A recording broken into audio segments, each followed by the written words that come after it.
আচ্ছা, এবার চলে আসি পরীক্ষা হলে অ্যান্সার শিট পাওয়ার পরে কী করবে। তো প্রথমত 15 মিনিট আগে তুমি বসছো, সেই সময় কোনো কিছু পড়ার চেষ্টা করবে না। তার কারণ মনে হবে যেন এটা মনে আসছে না, ওটা মনে আসছে না, এটা কি মনে থাকবে আদৌ এই পরীক্ষা। তো সেই সময় দেখবে অনেক স্টুডেন্ট বলবে যে এটা দেখেছি, এটা কিন্তু পরীক্ষা আসবে, সেটা হয়তো তুমি পড়ে আসোনি।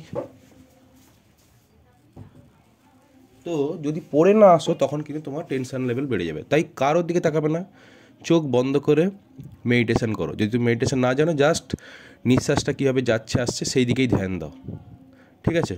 এরপরে কিছুক্ষণ পরে দেখবে তোমার খাতা দিয়ে দিল। যেই খাতা পেয়ে গেলে সঙ্গে সঙ্গে তোমার অ্যাডমিট কার্ড দেখে ফার্স্টেই তুমি তোমার নাম টাম এগুলো লেখো। নাম বলছি, রোল নাম্বার, নাম থাকে না, রোল নাম্বার, এগুলো লেখার পরে আবার চেক করে নাও সেটা তুমি ঠিকঠাক লিখেছো কিনা। মনকে এই সময় কিন্তু খুব শান্ত রাখবে, কারণ ফার্স্ট পেজটায় কোনো কাটাকাটি যেন না হয়, এইদিকে খেয়াল রাখার চেষ্টা করবে। ওকে, তারপরে কোশ্চেন পেপার যদি না আসে চুপচাপ বসে থাকো।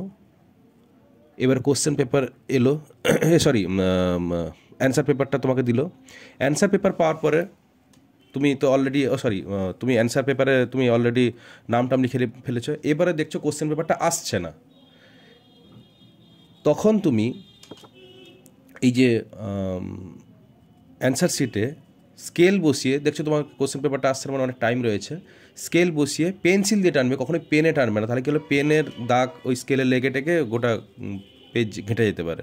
পেন্সিল দিয়ে টানবে একদম বাম দিকে মিনিমাম 1 ইঞ্চ, 1 ইঞ্চের চেয়ে যদি আর একটু বেশি হয় কোনো অসুবিধা নেই, 1 ইঞ্চ বাম দিকে যেন অবশ্যই যেন থাকে, ডান দিকে 1 ইঞ্চ। এবং উপরে যেহেতু তোমার ফ্রন্ট মেন খাতাতে এইগুলো স্ট্যাম্প অনেক কিছু থাকবে, তাই এখানটায় তুমি দাগটা দেবে না, তাহলে এখানটা তুমি দাগ টানলে, এখানে দাগ টানলে। সেকেন্ড পেজে দেখো এখানে কোনো স্ট্যাম্প কিছু নেই, মানে লেখা নেই, তার মানে এখানে 1/2 ইঞ্চ, 1 ইঞ্চ, এদিকে 1 ইঞ্চ, এদিকে 1 ইঞ্চ, এরকম করে পুরো খাতাটা করে যাবে। তখন দেখবে কোশ্চেন আসেনি। এবার কোশ্চেন এসে যায়, তুমি কোশ্চেন সিলেক্ট করলে এর পরের যে সমস্ত লুজ সিট নেবে সেগুলোতে কিন্তু তুমি আর স্কেল দিয়ে বসানোর চেষ্টা করো, তখন টাইমের পেছনে তুমি তখন ছুটছো। জাস্ট পুরো কাগজটা নেবে, এদিকে 1 ইঞ্চ মতো, এবার 1 ইঞ্চ আবার স্কেল দিয়ে মাপতে যেও না, তোমার 1 ইঞ্চ এতদিনে আইডিয়া হয়ে যাওয়া উচিত যে স্কেল দিয়ে আগে থেকে দেখে নেবে যে 1 ইঞ্চ মানে এতটাখানি প্রায় মুড়তে হয়। এদিকে এতটা মুড়বে, এই দিকটায় রিভার্সে মুড়বে বাকি দিকটা, আর সামনের দিকটা তখন তুমি এইরকম করে মুড়ে দেবে, ঠিক আছে? তো মানে এটা খুলে আবার এরকম করে মুড়ে দিলেই তোমার হয়ে যাবে। তো এইভাবে মোড়ার কাজটা হয়ে গেল। এরপরে তুমি প্রতিটা সিটে একদম ফার্স্ট থেকেই 1 2 3 4 করে পেজ নাম্বারগুলো একটা দিকে দিয়ে দাও, হয়েছে? উপরের দিকে কোণায় 1 নম্বর করে দিয়ে দাও।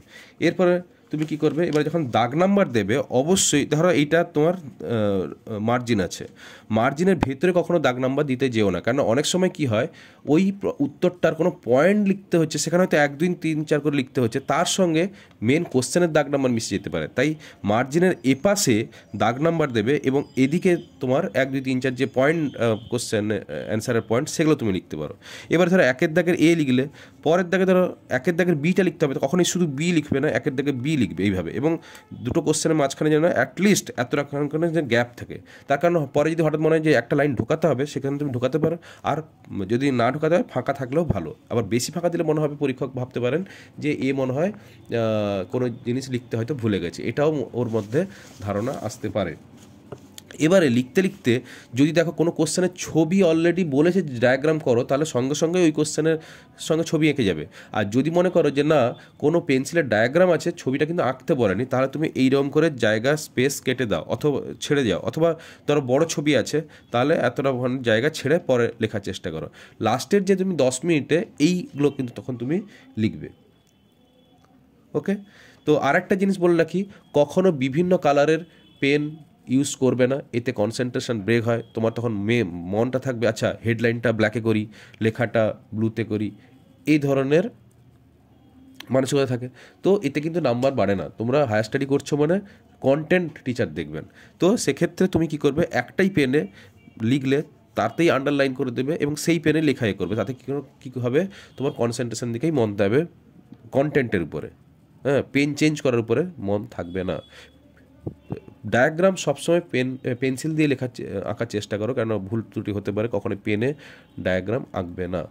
আর প্রথম পেজ কোনো যেন কাটাকাটি যেন না হয়, সেইটা প্রয়োজনে একটু টাইম বেশি নিয়েও লিখতে পারো। ওকে।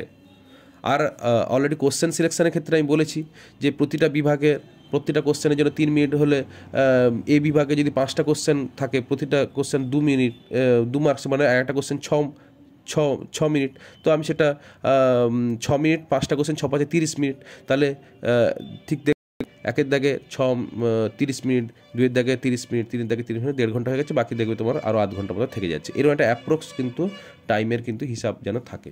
ওকে।